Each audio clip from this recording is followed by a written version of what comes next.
So if we want to, I don't know if you guys have the same Zoom screen order that I do, but Rhiannon, if you want to go first. Sure. Good morning, everybody. My name is Rhiannon. My pronouns are she or elle, si vous parlez en français. And so I'm at the University of Michigan, and I'm working on my physics PhD. And at University of Michigan, things are rough for a lot of people, but especially, or yeah, certainly for trans people. And so I've been involved with our grad labor union, which is GEO, and currently I'm on our bargaining team. So we sit with HR and try to negotiate the contract. We have been on strike for many months now. And yeah, so I guess that's probably the main type of organizing I would be talking about here, but yeah, I've done other sorts of organizing as well. Great. Maybe we can hop over to Vaibhav.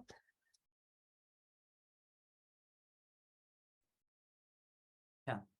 Hi, everyone. I'm Vaibhav. I'm currently a PhD student at Indian Institute of Technology, Delhi, which is in India. My pronouns are they and them. So currently at my PhD level, I'm researching about the role of data and how data is used to like construct certain realities for all of us in policy and practice. In my last 6 years, I have been part of more than like 4 universities, and I have been basically involved in consulting, being an interface between administrations of various colleges and student groups to communicate the concerns of the LGBTQIA community to the administration, because in India, we currently do not have any gender orientation, gender identity or sexual orientation sensitization in education policy. So we work at a institution level to bring in sensitization, protection, affirmative action. So currently in IIT Delhi, we are doing so. We started with like 4 members in a queer collective, our queer collective Indradhanu. And over 2 years, I think we have built that trust within the community to have more than 240 members within the span of 2 years. And I think like basically I will be talking about this entire journey through our discussions. And thank you. Like I'm overjoyed to see such a diverse panel present here. And I look forward to hearing all of you. Thank you. Yeah, thank you for being here as well. I know it's with the time zones, it's a little bit more challenging.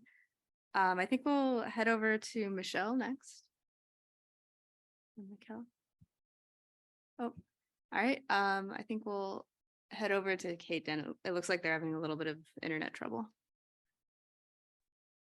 Hi, I'm Kate Haney. Pronouns are she, her.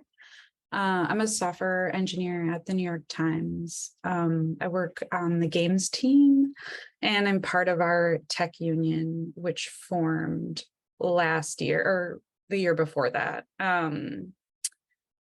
And gosh, I'm really new to labor organizing. This is my first time engaging with a union, and it's been wonderful. I was part of the organizing committee when we went public, and was active as we worked towards getting a vote, and then had my first kid, so left for parental leave for a while and just got back into things a few months ago, and am now a shop steward working with everyone now that we are a real union at the bargaining table. And it's yeah, it's just a really exciting time. We're we're kind of putting language to a lot of the things that we are hoping and dreaming about. And we are just trying to make sure that everyone in our unit is represented. We're the largest tech unit in the nation with bargaining rights. So we have about 650 members. So keeping everyone included in the conversations and making sure that we're getting the most representative language in the contract has been high on our priority list these last few months as we work with management. Awesome. Thanks for sharing. And then we have one more speaker on the panel. If you'd like to introduce yourself, not sure if I pronounced Michele or Michelle, but feel free to correct me.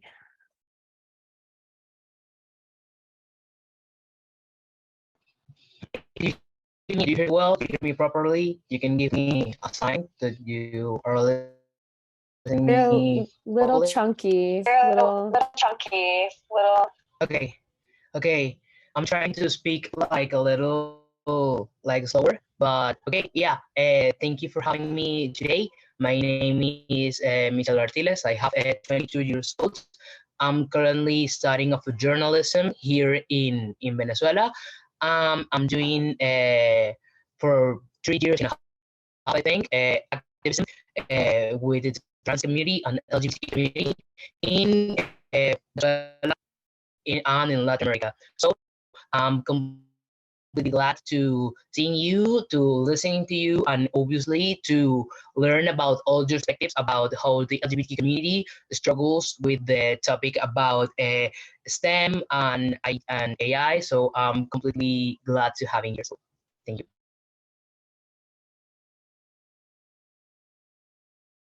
Great, yeah. Thank you all for joining us. So we can jump directly to questions if anyone has sort of anything on their mind, and if not, I think that Alyssa and I have a few questions for the panel. So.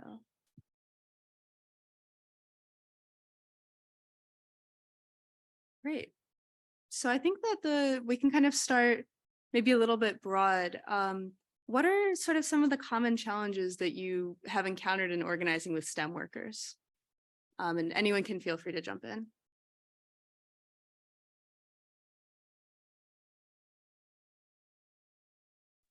I guess I can speak to a little of this. I was chatting with, we have a lot of regular conversations, and we have many stewards to try and stay in touch with our 650 members.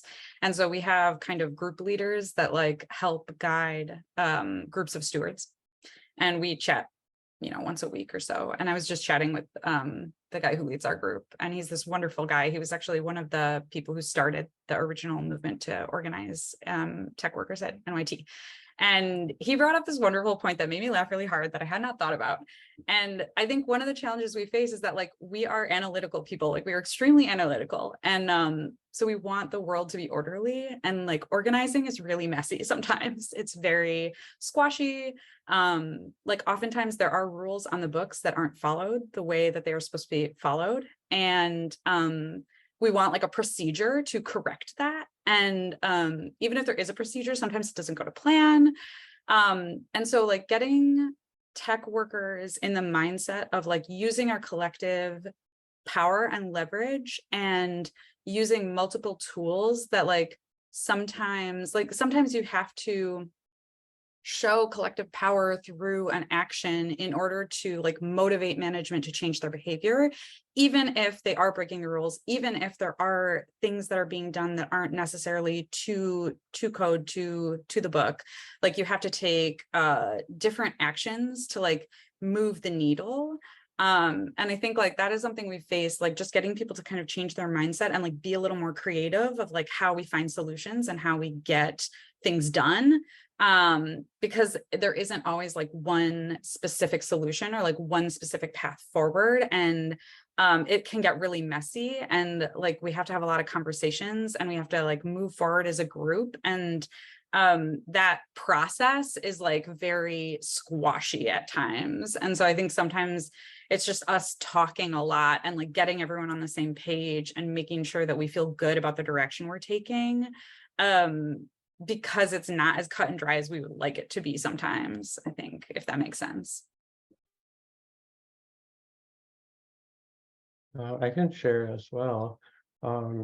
So in physics, I think this is probably true across a lot of STEM fields, but certainly in physics, I've found that a lot of people would like to think that the world, or that they can basically just disengage from anything that they consider political, and they want to just do the science and everybody get along, and somehow this is a realistic goal in their minds, and they think that if you just leave politics out of it, you can just somehow be fine. But of course, not everybody has the privilege of depoliticizing their lives. And so I guess getting support from the physics department for the union has always been difficult. There are some departments, especially the social sciences and that are more supportive of the union, but a lot of these STEM fields are struggling with that, and having the support from especially faculty when you're like having support for the grad student union from the faculty can be really helpful, because faculty, like most of our supervisors are faculty, and they have some amount of sway over, I mean, not a ton, but some amount of sway over what the university administration does. And so, yeah, we're finding that we really have to start very much from the beginning and basically try to convince them that humans deserve human rights, and that's been tough, because we're starting within a department where we have professors who have openly advocated for eugenics out loud, and we have professors who we've been trying to communicate about our platform that we're bargaining for, and there's just a lot of misconceptions and a lot of really strange views about what we're advocating for. Like, for example, we literally just one of our proposals is that our healthcare plan should maybe possibly cover abortion up to the extent allowed by local law. That seems reasonable, but then we have professors literally calling us radical leftist baby killers because we want our healthcare coverage to cover what is permitted under Michigan law. And I've, of course, communicated to the department quite a bit about the fact that I'm in particular advocating for improved trans healthcare coverage. And I'm also one of 3 trans people in our department or so, and pretty much by all accounts the loudest and the most squeaky wheel. So a lot of people, I think my reputation is very split. A lot of people really appreciate that, and then a lot of people think I'm annoying and difficult to work with. But anyway, within that context, we've had professors pushing back against the trans healthcare stuff and voicing really disgusting opinions. And we have professors who, to put it bluntly, would rather, they want me dead. And the vast majority, though, are just clueless. And I think that's maybe the hardest thing is we have this whole group of people who they think they're experts in everything, because physicists have this terrible tendency to think, oh, since I'm an expert in this one very narrow field, somehow I know better than everybody in every field. And they don't, of course. And I've actually shared quite a lot about my own personal experiences, because I think that can be a really powerful way to connect with people, is just describe what I've lived through. And so many professors and even other students are wow, I genuinely had no idea it was that bad. I hadn't even thought about these things before. So I think, yeah, within STEM, there's just blissful ignorance that a lot of people are very privileged to experience. Thank you so much for sharing all of that. I think that was really powerful and important for all of us to hear. And I also wanted to give Iwav a chance to chat because I believe I remember seeing their little like Zoom hand up.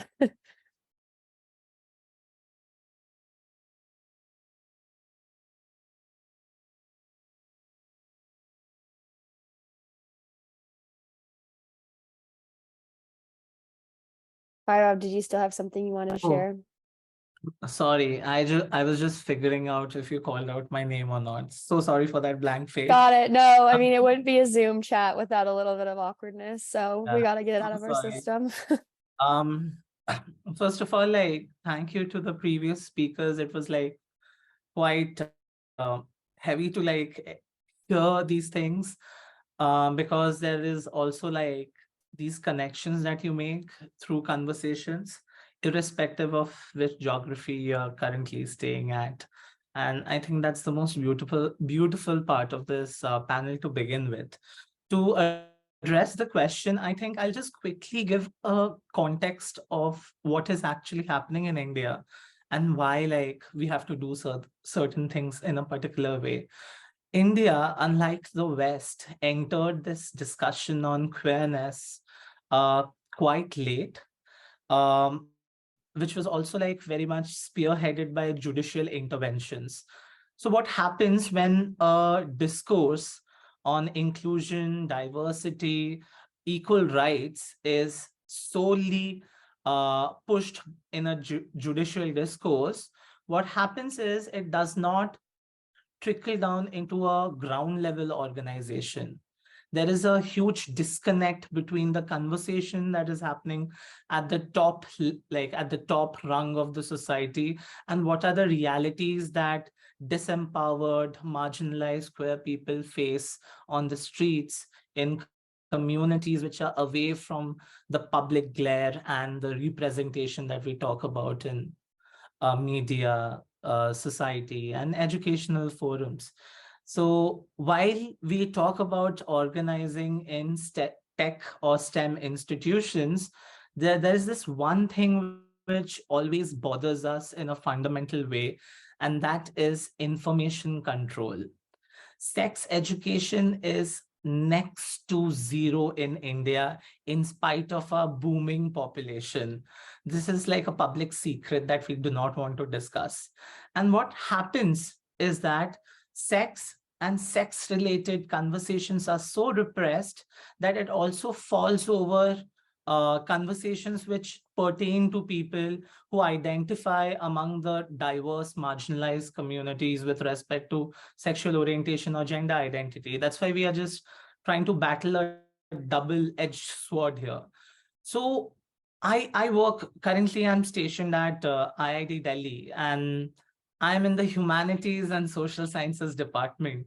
So as a part of my PhD, I both get to teach BTech students, and also currently I'm heading the heading is a very wrong word. Actually, I'm trying to like organize the queer collective in IIT. So what I see is that specifically within the STEM discipline, students, individuals invest a lot of their formative years in cracking competitive exams to get a place at IITs or elite institutions which cater STEM education to students here. And what happens in this competitive race, they further repress this necessary exploration of their own identity or exposing themselves to informations which empower them to like make better agential like choices for themselves. And when we get to like meet them, talk to them, and have conversations at a university stage, you just get to realize what is the dearth of information on the self for a lot of people that we meet. A lot of us have lost a lot of years being denied the information which could have made us feel more in sync, more coherent about ourselves. And I think that's a major problem that we face, specifically in developing countries, where information becomes the most critical, like the most critical barrier in terms of organizing, because you cannot organize when you do not know there are certain marginal commonalities among all of us. Our oppression has certain common points around which we can rally around. And that's how this colonial project of divide and rule has worked in the information framework. We actually do not know how we are being repressed through certain common ideologies. Like, we do not know that gender can go beyond female oppression. It can like impact gender diverse people in a country. And that has missed the feminist history, the women's movement history of India. And I think that is a critical gap that we see. And that's why the most important response for us to this problem has been empowering every member or every student who we come by, irrespective whether they identify with the larger LGBTQIA community or not, to have certain important conversations, affirmative conversations, to pass on this information. Because I come from a state in India where the only public conversation about sex, sexuality, or gender were these random posters stuck on street lamps promising to like cure you of sex-related diseases. So this is the stark reality that we face in India. And I think this is a critical problem that we face in organizing as queer collectives, queer unions, fighting to make spaces, tech, STEM more inclusive for all of us. Thank you.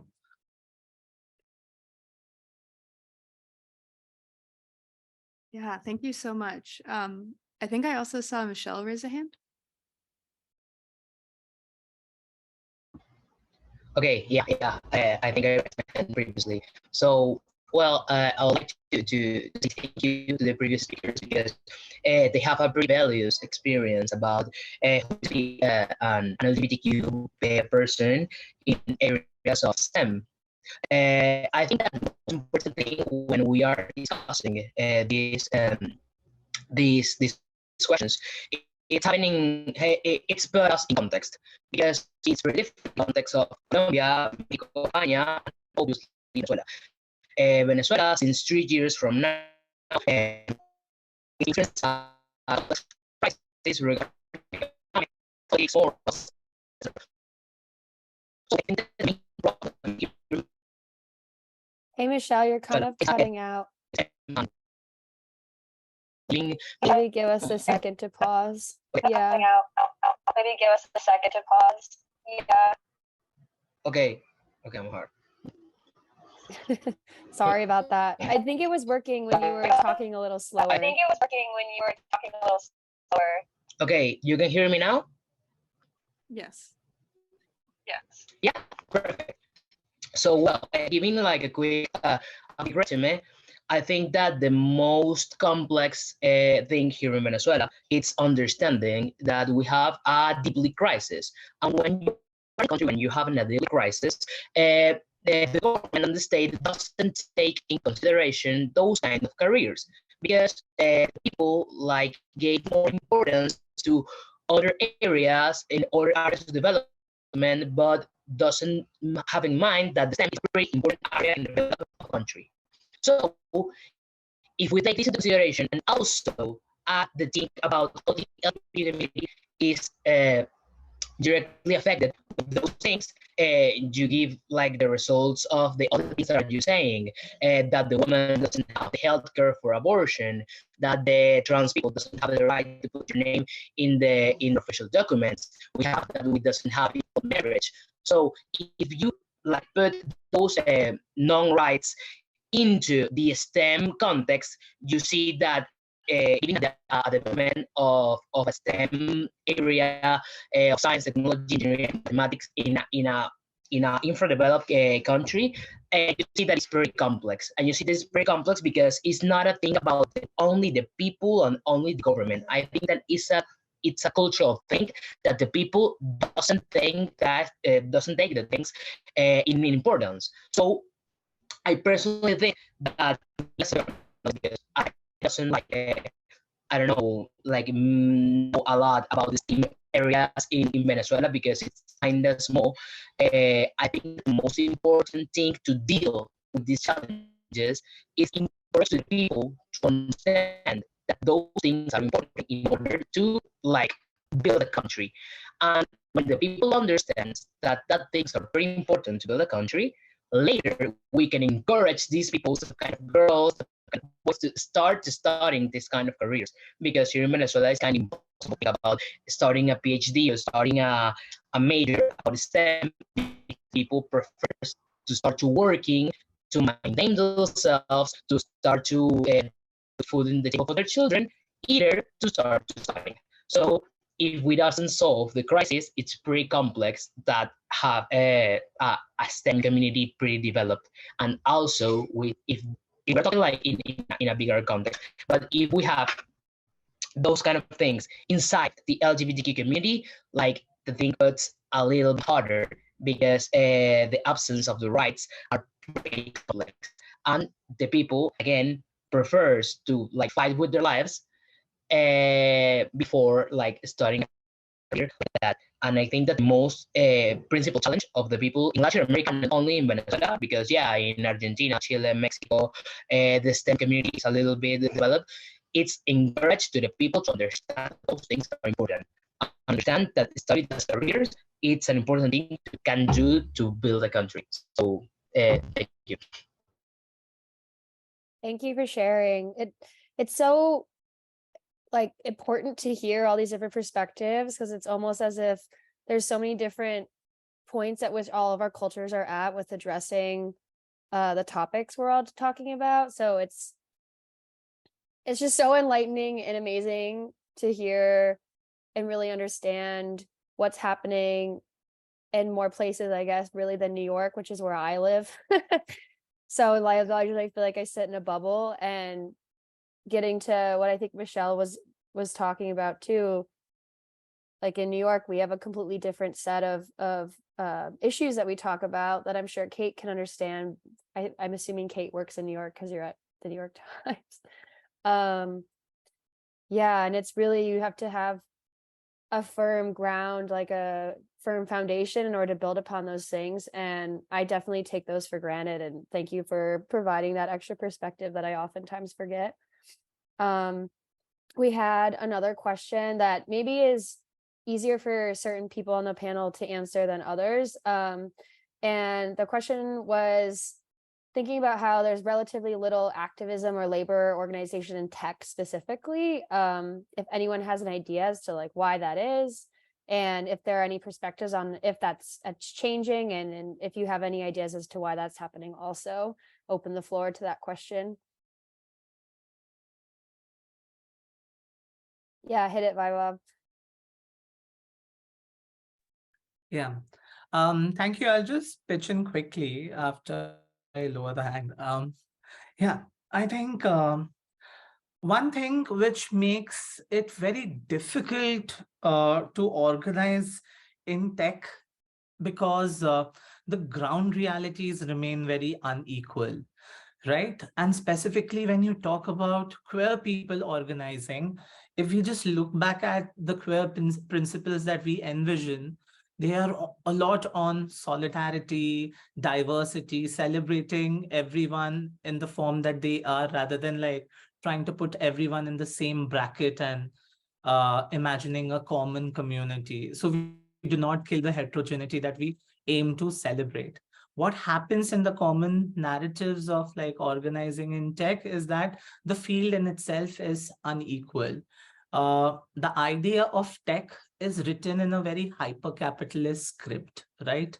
Your success in technology is based on certain principles of merit, innovation, and excellence that actually disempowers you a lot, makes you speculative of your co-workers, colleagues. It tries to individualize you, or like tries to separate you from the crowd or like from your peers. So capital power has a lot of like insidious ways in which it individual, like it separates you from a collective. And that's why it becomes very difficult to unionize in tech specifically. What happens in India right now, in our own college, what happens is that the moment the idea of unionization comes in, people think that, okay, unionization basically means human welfare, human dignity. Actually, these things can come once we land a job, or like once we are done with education. So the idea that individual dignity or life with dignity and human rights are put on a back seat with idea of excelling in life or excelling in employment is a very insidious way in which you are dehumanized within tech. And that becomes a very fundamental thing while we try to even think about organization. So if you internalize an idea that, okay, human rights will eventually flow in once you have job and money, you're actually helping the status quo grow more unequal and divisive over the time, because no one is trying to address it. And that's how we have created a public mentality in India, where everyone is trying to focus on the employment because they want to survive and sustain, which is correct in its own way. But what happens is it allows a certain public endorsement of things going from bad to worse. And that's what we see in tech. I have stayed in Hyderabad, which is like a tech capital, growing tech capital in India. I have spent some time with other tech institutions and cities, and I have seen like a lot of engineers from the community and not from the community try to like depoliticize them, separate them from the issues of human rights, what we were earlier, like honorable speakers were speaking about. This really happens. And without any idea of collective efforts or collectivization, the collective dies in the mind before even an attempt to collectivize happens. So that lies in the rigor of tech. What we are promised, like follow a rigorous training, rigorous education, rigorous efforts in your work, and you will excel one day.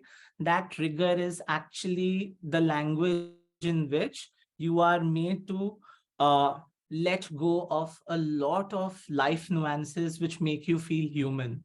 And that's why like we undergo such dehumanization in the process of living a life in tech or larger STEM, that collectivization actually becomes a problem, specifically in India. Yeah, thank you.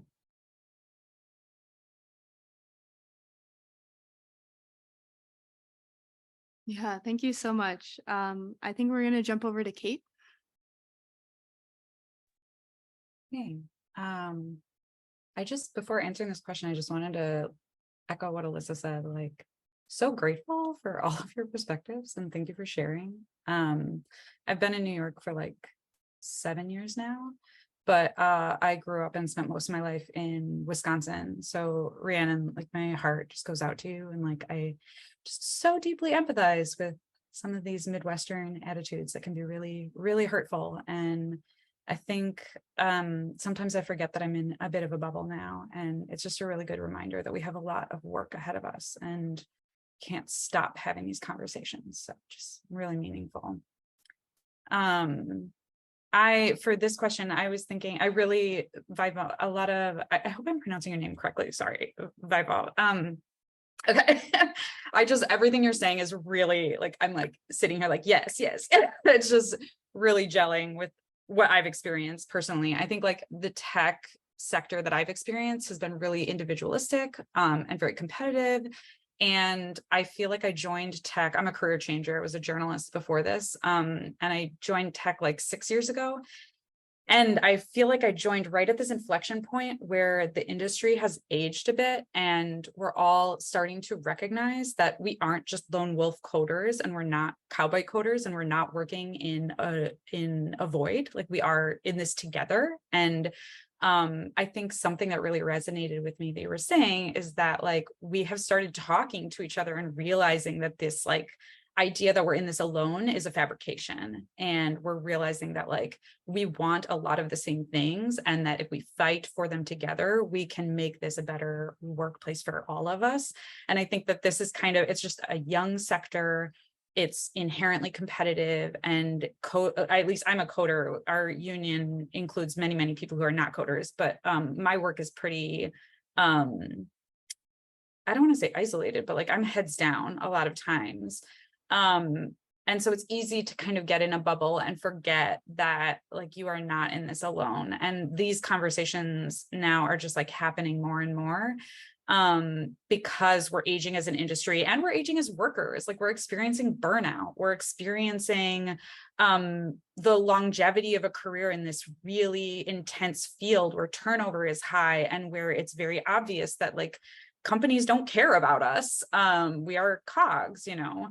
And so I think this is kind of dawning on us. This is my personal view, but like, I feel like we're all kind of, this is occurring to us at kind of in this period of time. And that's kind of what I'm seeing, kind of a mentality shift. But I think it makes sense to me that like we haven't seen much labor organization up to this point, because it has been like so highly individualistic and like so competitive, and a place where you're kind of just heads down focusing on your own work. And I feel like that is starting to change as the industry ages. So I'm hopeful that like this is a wave that we can continue to ride.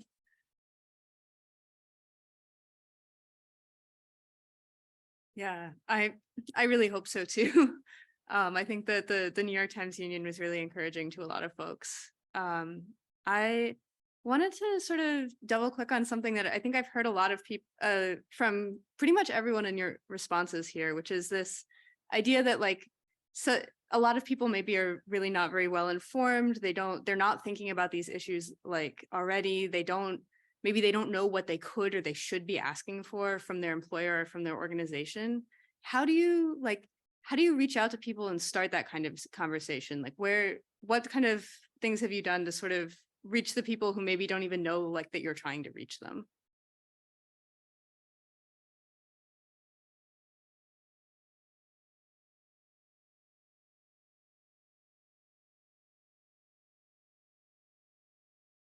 Yeah, Kate, do you want to go ahead? I mean, I have a quick answer. Like in a very practical sense, we just started putting coffee chats on the calendar with everyone we worked with when we were trying to organize to go public, and like gain momentum for a labor movement.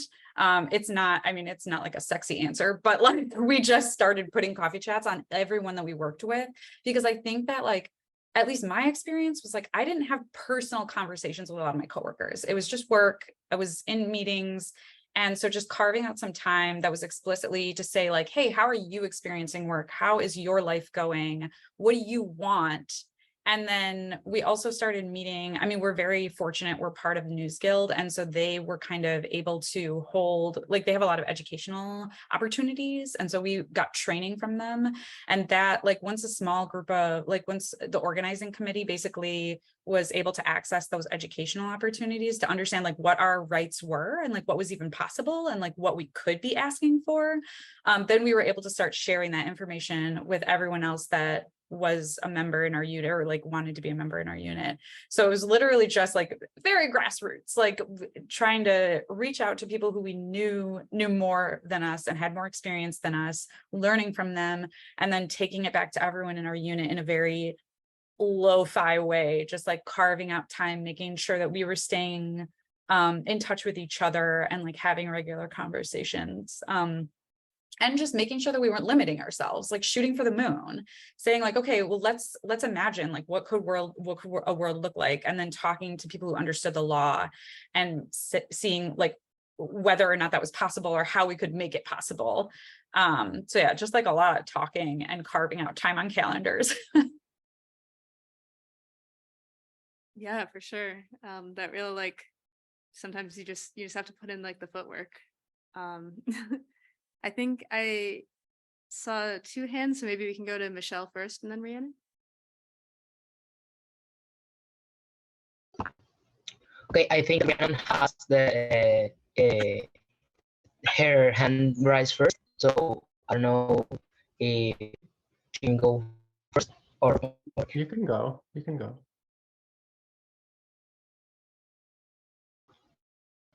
Oh, okay. Well, thank you. Well, regarding this question, it's kind of it's complicated because I think that the activism has like a route. Like we cannot go to the point A to the point B if we don't pass with the other little points between those letters. So if we want to achieve, for example, that the people start to make this conversation, and if the people start to involving on these kind of topics, we have to do some previous steps first. And I think that the most important thing, I think that the kid was talking, is about the starting those conversations in the middle, like has coffee breaks, has panels, has talks about the people start to like understand those kind of things and understand those kind of things. Because if we only go and achieve like one public policy, the people doesn't really interested in those kind of things. So, for example, the government, like for one moment to other, start to promoting those kind of careers, that doesn't make any real difference because people are doesn't pretty interested in those kind of things. So if we want to achieve that the people go and make those conversations, I think that the most important thing, first of all, is like have a conscientization about how those careers are important in a society. Number one. Number two, visibility of the people in those careers. Because I think like in Venezuela and in Latin America, we have a trouble with which careers are so much liable in terms of money than others. So if we, number one, we have visualization, number two, we have conscientization, I think that the step three, people progressively started to interest in those kind of careers. So I think that if we want to go to the point A, to the point B, the first thing is having in consideration like those little steps. So I think that my response in the question is like see the goal in little steps and achieve one by one. Okay.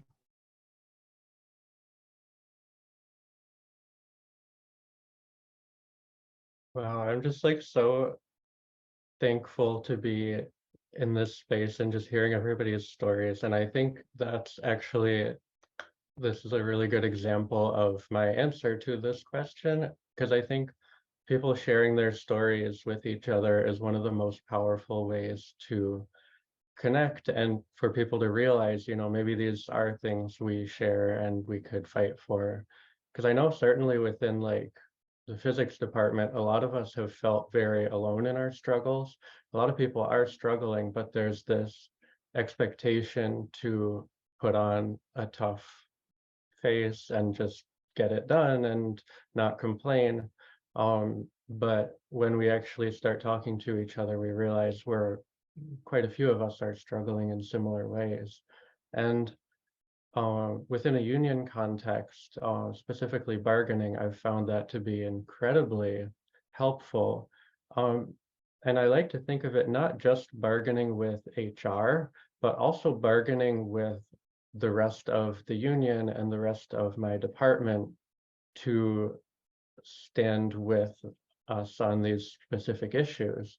So oftentimes I find that like our other union members are just as surprised to hear my stories as HR is. And I've brought in other speakers to share their stories too during bargaining. And so I think just, yeah, creating that norm of sharing what you're struggling with is really powerful. And of course, the things I'm struggling with are not the same as what somebody else might be. And like, but it still opens up those conversations. Like, you know, now me and my coworkers are talking and I can hear from coworkers who have children, which I don't have children yet, so I don't have that experience. But then I can hear like, you know, what do families need to be able to get through this program better, and all kinds of other stories that I might not have heard otherwise. And I don't know, over the last couple of semesters, this really beautiful thing has happened in the physics department, which sort of just a bit spontaneously this group of maybe 20 grad students or so, we just started talking, and we started a Discord, and just realized how many of the same things we're struggling with, especially a number of us have undiagnosed or late diagnosed neurodivergence, or like learning disabilities or different things like that. And the program in general is very hostile to us. And so I know certainly, like, I was just really hard on myself in the first couple of years of my program, because I thought, you know, I was broken. But talking with other students, then we realized, no, maybe the program is broken, maybe the university is broken, and that we have these stories in common.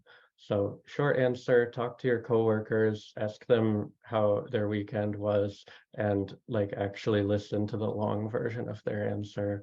And yeah, we have a lot of similar struggles.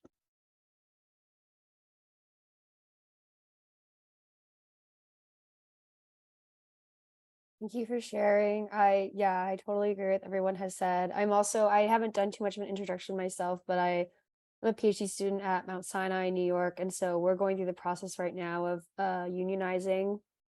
And it's been also, yeah, a lot of grassroots of just trying to reach out to everyone in the community and really build small sub pockets based off of like what building you work in, yada yada, what research group you're in. And there's just so many ways that we all intersect our interests and in our life experiences and our identities. And so finding ways of building on top of all those layers of what it is like to be a living human has been A, really empowering, and B, yeah, it like demonstrates how we're all in this together in some way, some form. We all want a movement in one direction. And similar, I think part of this work has been really reflective for me, like inwards and what values I have and what I want out of this experience. And I wanted to follow up after that last question with another one, which is more or less like individually, like how do we all check in with yourselves to make sure you're practicing being an effective and inclusive organizer? Would love to hear like your own personal thoughts on that.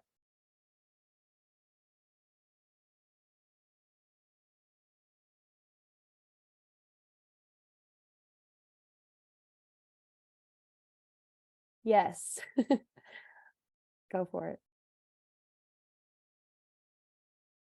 I think the most stressful part of this panel is to just figure out like who goes first for the question. Because I keep staring at your faces and like, okay, someone is going to raise a hand and no one does. I was like, okay, fine. Just to answer your question, I think one thing which I believe a lot of us will relate to is the fact that exhaustion is quite discounted in conversations about collectivizing. The idea that an organizer can feel exhausted is something I have hardly engaged with anyone. And specifically, if the organizer is a queer person or a person from the larger LGBTQIA community, you're specific, like you are exhausted at a very interpersonal, at a neural level, like fighting with yourself, fighting with knowledge systems telling you what you are. Like the fights are at different level, and that's why this exhaustion is generally like not talked about, because sometimes this exhaustion is also very connected to the deepest anxieties that we do not feel like telling ourselves. And I think a large part of my life also has been about coming in terms with I can also feel exhausted, because a lot of us feel like living in a better world which grants us dignity, equal rights, and a life that we do not ask for a piece of the moon. We just ask for like the part of life that every citizen is granted under their respective constitutional rights, state rights. And I think no one realizes that every day as a struggle, being an organizer or a queer person is really exhausting.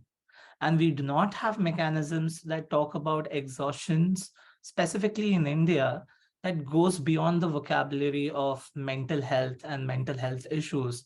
The exhaustion is physical, the exhaustion is also material, that apparently no one wants to like address.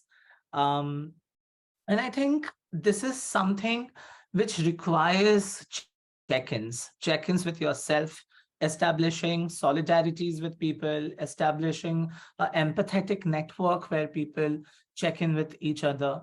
I do not know if a lot of people will relate on this matter or not, but there's also this exhaustion that queer people feel checking on each other like for a sustained time duration.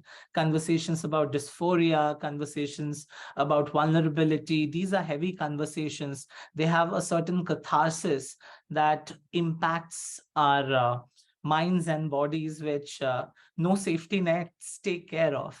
And that's why, as an organizer or a person who is doing the work of organizing, it's very important to acknowledge the human capabilities of being an organizer. Like we promise to bring about a change, but that change also needs to be sustainable at a human and also at a community level. And a lot of times, specifically in developing countries, where we did not have a template to follow, we did not have elders.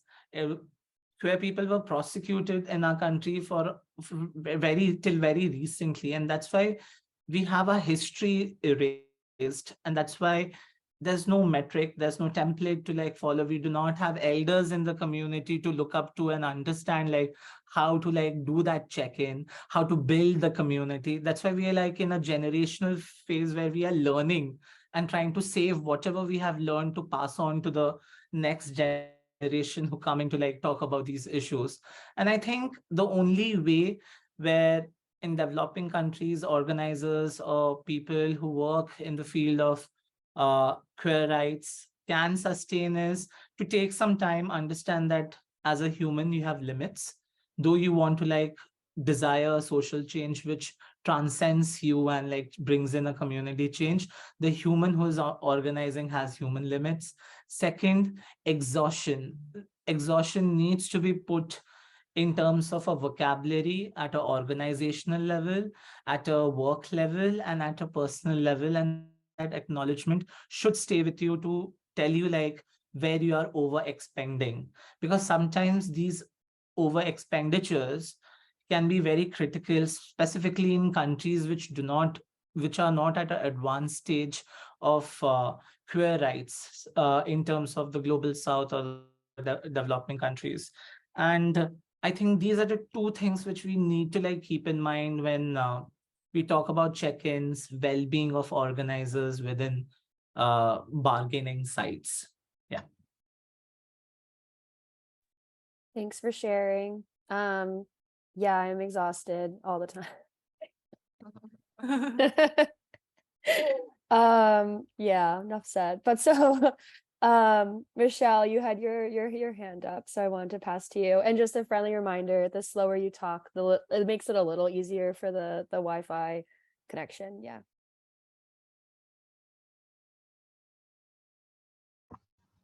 Okay. Well, thank you for the consideration. This is pretty slow. You can well. Let me.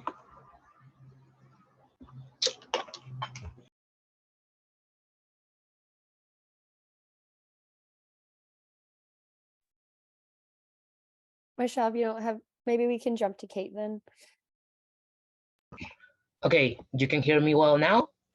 Oh, yeah, we can. Oh, yeah, we can. Okay, perfect.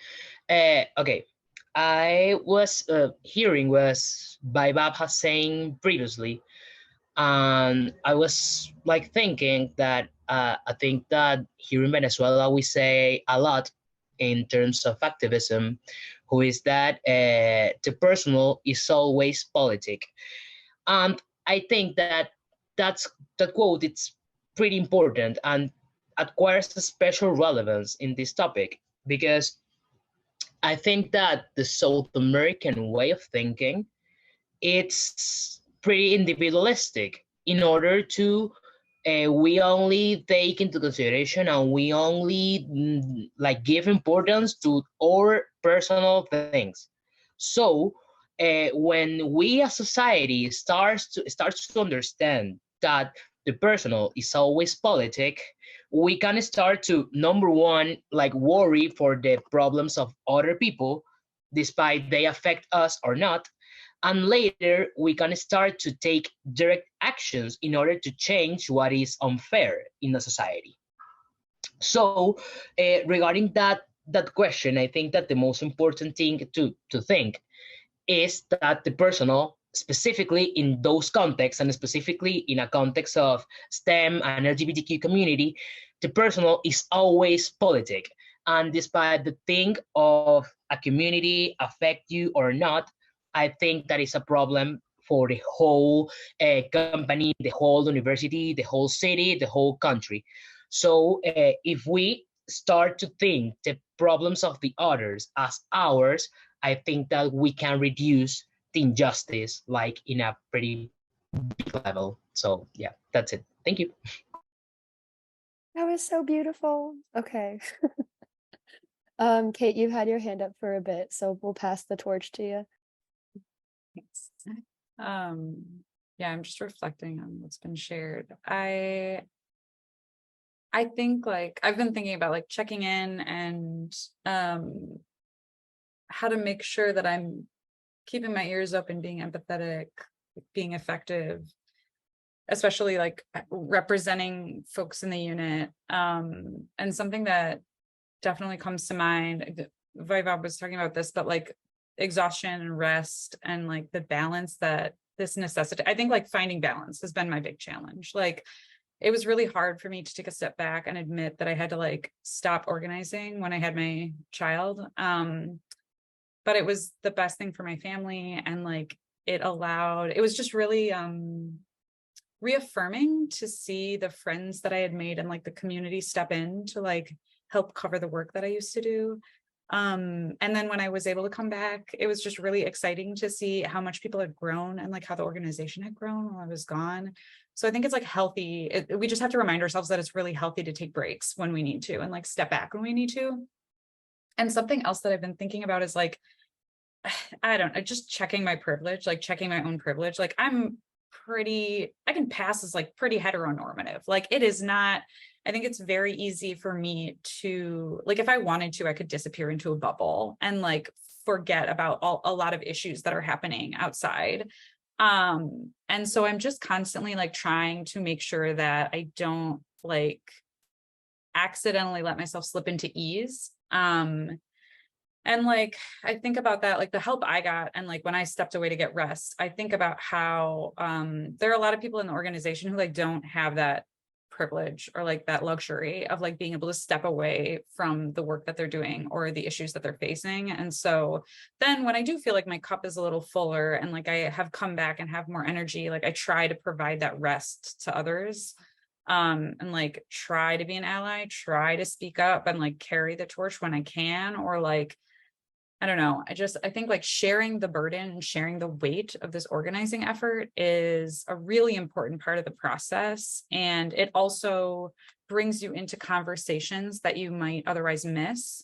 So just like balancing, making sure that you're well rested enough to bring your best. And also then when you're there, being present, like truly present and really listening and engaging, and not just like taking the shortcuts that's like, oh, well, this isn't directly related to me, so it's not my problem. Like just trying to avoid those shortcuts and like really listening and engaging with the issues that your coworkers are facing has been like, it's like a tough balance to strike, but it has been one that is like very satisfying work. It's good work in my experience.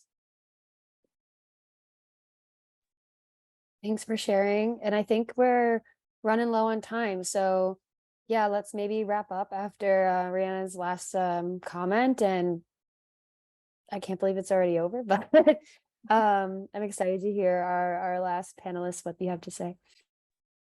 Okay, hi. Yes, wow, it's gone by so fast. But yeah, I think one thing that's been really helpful for kind of making sure that we're on the right track with organizing that kind of check-in.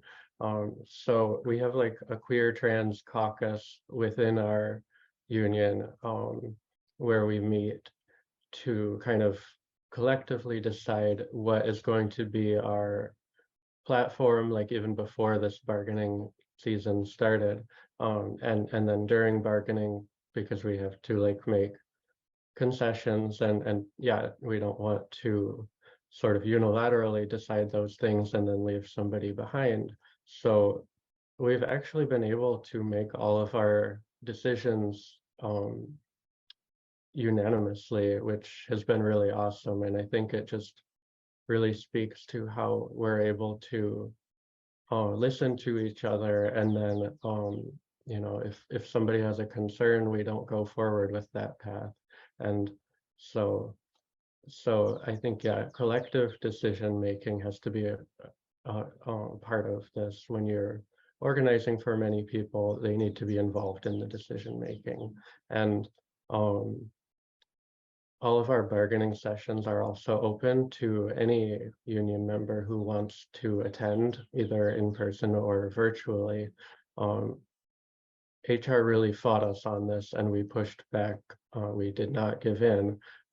So everything I do at the bargaining table, I have witnesses, and I want to live up to their expectations. And I think it's really important also to just pay attention to the feedback people give me, and I'm really thankful for the feedback. And usually people are giving really positive feedback, and like I've had multiple people actually tell me they've decided like actually they could transition and like they're gonna actually do this like because of me and seeing my story. And then I also sometimes get feedback where I've fallen short. And so I think just being quick to accept that and be like, okay, yeah, I could do better and I will do better is really important. Like, it doesn't have to be offensive when somebody says like, hey, but what about this thing that I think you didn't quite speak to at the table? Like, it doesn't have to be offensive when somebody tells you what you missed. And yeah, Vaibhav, what you were saying about exhaustion is so important. And I think we all like to be strong because we've had to be strong. And so I think it's really hard, honestly, to let go of that mentality of having to just tough it out. But I think especially when we have collective organizing, like when we have these caucuses for specific populations, like the Queer Trans Caucus, then it's more feasible for us to share the work amongst each other and sort of pick up the slack when somebody is having an off week and just needs to step out. And I've been really thankful for the rest of my caucus. So yeah. Thanks so much to all our panelists. Maybe we can give them a round of applause.